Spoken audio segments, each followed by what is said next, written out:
Beck and welcome to a video where I discuss my library TBR, which are all of the books on my to be read pile listed at the library. They are on a wait list. My TBR pile is very chaotic and I thought I would list these for you because my to be read cart is getting a little bit sparse now.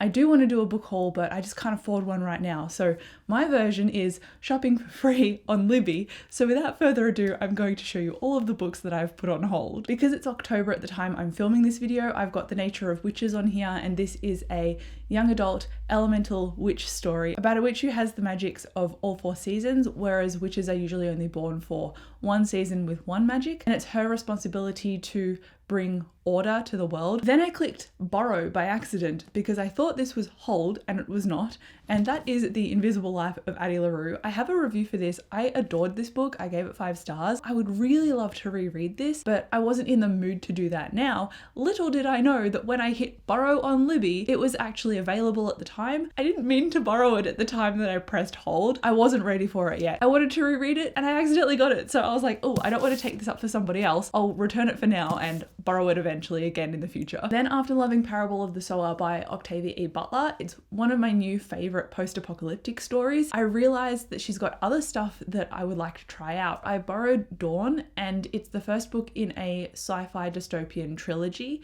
and I think it's about a woman of color who is responsible for the first contact with aliens. There's also a nuclear war, and I think it's set in the 1980s. Then I borrowed The Sea of Tranquility by Emily St. John Mandel, and I've read Station 11 by her, which is probably a familiar title to a lot of people. Again, that's a post-apocalyptic story, but it leans more towards the artistic version of the post-apocalypse because Station 11 follows a traveling almost theatre troupe and they perform Shakespeare for people. And so I think The Sea of Tranquility is a very similar vibe to that. It does centre art, that's what I'm sure of. It also talks about love and plague. That's what my notes say. I think that's just what I really grabbed onto very quickly while I was really briefly reading a synopsis. Assistant to the Villain is another one, and this one I think is a romance book, but it's about Evie who really needs a job and becomes an assistant to a villain, and through the course of doing work for this villain, she ends up falling in love with him, I think.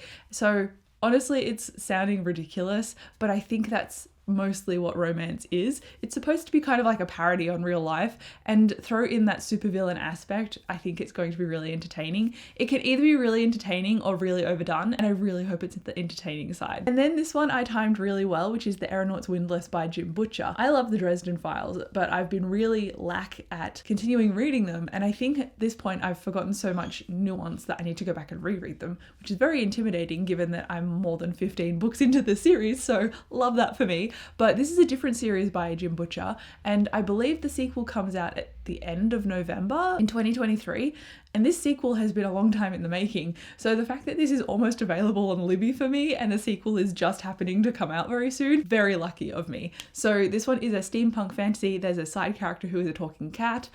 Beyond that, I don't really know much about it, but I don't really need to because that just sounds like a romp, and I love Jim Butcher's very engaging and character-focused writing style, so I think, or I hope, it's going to translate to Aeronaut's Windlass, and I'm excited to pick it up soon. A Little Too Familiar is an ebook that I've borrowed, and I generally hate reading ebooks on my phone, so I really have just reserved this because I want to see if I like the writing style, and if I read a few pages or a chapter or two and go, actually, yeah, I like this, then I would probably consider buying it. But I really like using Libby as a try before you buy basis because I've done that a few times and realized, oh, I really don't like the style or tone of this book or this author in general. I'm not going to touch this, and it saved me money in the past. So I'm going to try this one, see if I like it, and then proceed with caution or excitement, depending on how I feel about it. It is a witch and werewolf romance, and I think the witch has like a nature animal magic,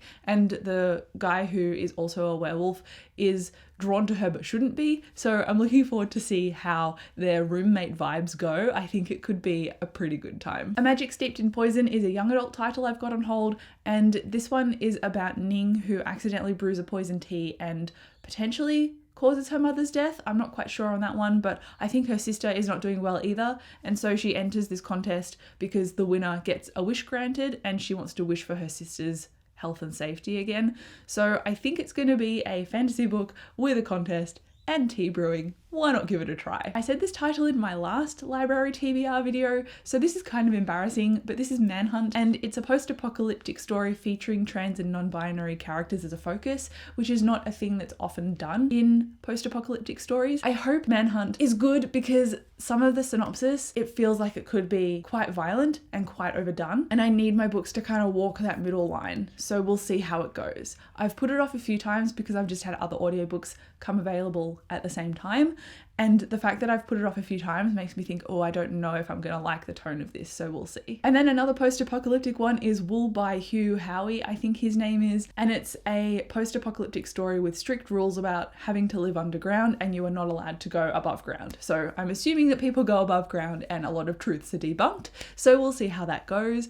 I think this could potentially be good, but I used to own the physical book and I remember trying it and I was not excited about it. So hopefully having the audiobook play in my ear while I'm going to and from work means that someone else will read it to me. So I might actually like it and have the attention for it, but we'll see how that one goes too. Iron Flame is also on my reserve list because this is a new release coming out in November and I really enjoyed and have a review for Fourth Wing. So I thought, ooh, I might try the sequel, you know? So I have reserved that. I hope I get it in November because it is such a popular release, but my library, no joke, acquired 201 new copies. So I think it's quite a popular title. So that makes me hope that I actually will get it on time. It's a romantasy, which is a romance fantasy, but it's also got dragons and people going to this school to learn how to compete and ride dragons. The Wisteria Society of Lady Scoundrels is another one that I'm not sure I'm gonna like. It could be quite ridiculous or it could be really entertaining. I really don't know which way I'm gonna fall. This says that a prim and proper lady thief must save her aunt from a crazed pirate and his dangerously charming henchman in this fantastical historical romance. Historical romance is not usually my thing, but there is a very small window where I'm like, I enjoy that. So I hope that's this book. In case I do really like it, I have The League of Gentlemen Witches also on my hold list, which is book 2. I've got a sci-fi called Light from Uncommon Stars, and I started this earlier this year, but I wasn't feeling it, and so I ended up putting it down. And I hope that was just because of my mood, because I really want to like a slow burn sapphic romance that's also a sci-fi set in like a almost cafe or sandwich shop that also involve cursed violins and demon bargains. Like, it sounds amazing. I don't know why I wasn't interested. So I'm gonna try it again and see how I go. The Will of the Many by James Islington, which is a new book in a new series by him, and I can't remember what the book is called, but I know it's like a white cover with a yellow sun on it. I read the first book and it was just kind of boring for me, but I could see what he was trying to do and develop. And because that was his first book ever that he'd published and it was a high epic fantasy, that is a long way to jump for your first book ever. So I thought I'll give it a bit of time and then I'll go revisit him again. So I'm going to see if I like The Will of the Many. Again, it's an ebook and I don't usually read those. So I thought I'd give it a try and then maybe get the paperback. We'll see. Because paperbacks in Australia that are adult fantasy are more than $30 or $40 for the paperback, which is insane. So I'm like, I'm going to save myself $40 and try the ebook instead. Annihilation by Jeff Vandermeer, which is a hugely popular title. I think it's also post-apocalyptic, or maybe it's just sci-fi. It's about Area X, and a few groups of different scientists have gone to Area X before to investigate it, but they've either all gone mad or they've all died, and now this new group is going to investigate, and I think a lot of chaos is going to ensue. And then in a random pivot from dark sci-fi into male romance, I've got I Like Me Better. I believe it's also young adult and it's a vacation romance. I think it's going to be light and fluffy and fun, which is why I reserved it. And then after not loving The Frugal Wizard, which is Brandon Sanderson's second Kickstarter book, I thought, oh, I might reserve Yumi and the Nightmare Painter as well and see if I actually like that too. So I've got this audiobook on hold, and I think it's about two characters who have to work together to stop the ruin of both of their worlds. I don't know how this one's gonna go because I haven't adored his Kickstarters, and I hope I just like this one, honestly. My expectations are very much lowered now. The Gentleman's Book of Vices, which again is a historical romance, which is not usually my vibe, but you know, I thought I'd give it a try. And this is a male-male romance set in London 1883. It could be potentially funny and sweet, but I also don't like books where the relationship is outed, and that's the huge conflict. And I think that might be the conflict here. So we're gonna see what happens with this one. I've also got a non-fiction called Investing with She's on the Money, because I read She's on the Money in September and really enjoyed it, but I really want to learn more about investments because I have no idea where to start. And I feel like the world does not train you to become an adult. Like, nobody taught me how to get stains out of clothes, how to worry about my money, how to organize myself as an adult human being.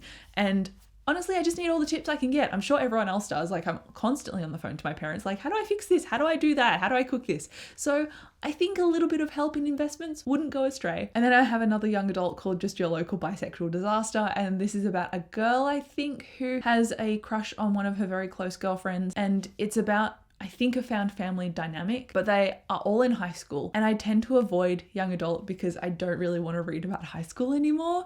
But sometimes it can be good. Sometimes. Very small sliver of being good. I've put this one off a few times. I don't know if I'm going to actually read it, but that's why it's on this TBR, right? Because it's Libby and I can just decide not to read it if I want. So This Is Ever After is another Arthurian legend retelling, except this one is set after the bad was conquered. And now it's about having to take on all this responsibility now that all the big bad is done. And it's also a male-male romance, I believe, between Arthur and Merlin, which if you watched the BBC Arthur and Merlin show, there was a lot of unresolved tension there. And because the show got cancelled, it didn't really end with a very good resolution. Now, because I feel like I am constantly trying to fill that void, I hope this helps with that. I also have, which I mentioned in my Smash or Pass video for romance books, Icebreaker, and this is a hockey romance, which is just not my thing in general, but I think this sounds quite wholesome.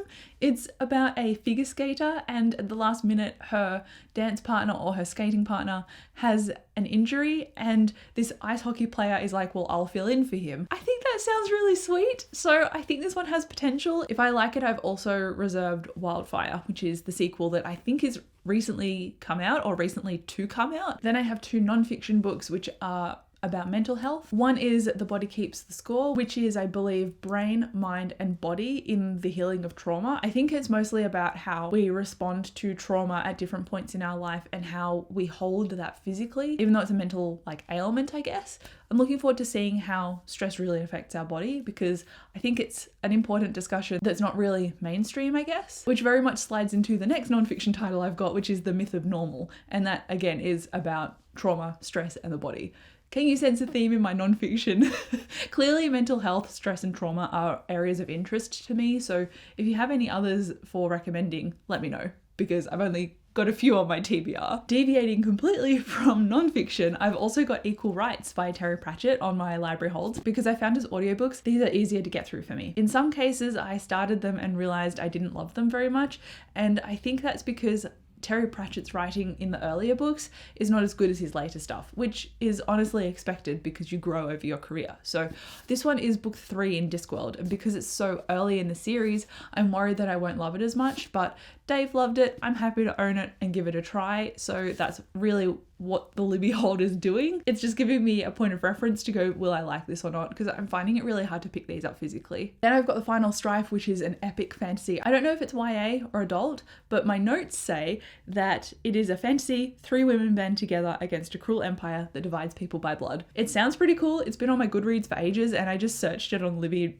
randomly on a whim and realized it was there as an audiobook, and I was like, yes, please. Now we've only got 2 books left. The second last one is Page Boy by Elliot Page. Obviously, it's his memoir about being a trans man and probably his career as an actor up to this point as well. And then finally, I have Wolf Song by TJ Klune, which is my favorite book of 2023 so far. And I realized that Libby had it as an audiobook, and I thought, you know what? I'd really love to reread this. And what better way to do that than to try the audiobook? I might end up just picking this up physically again because I loved it so much. So this one is just like a wild card, to be honest. But those are all of the books on my library to be read pile. If you have read any of these, let me know if you love them. Please don't spoil me though, obviously. But thank you so much for watching this video. I'll come chat to you down below in the comments, and I'll see you in my next one.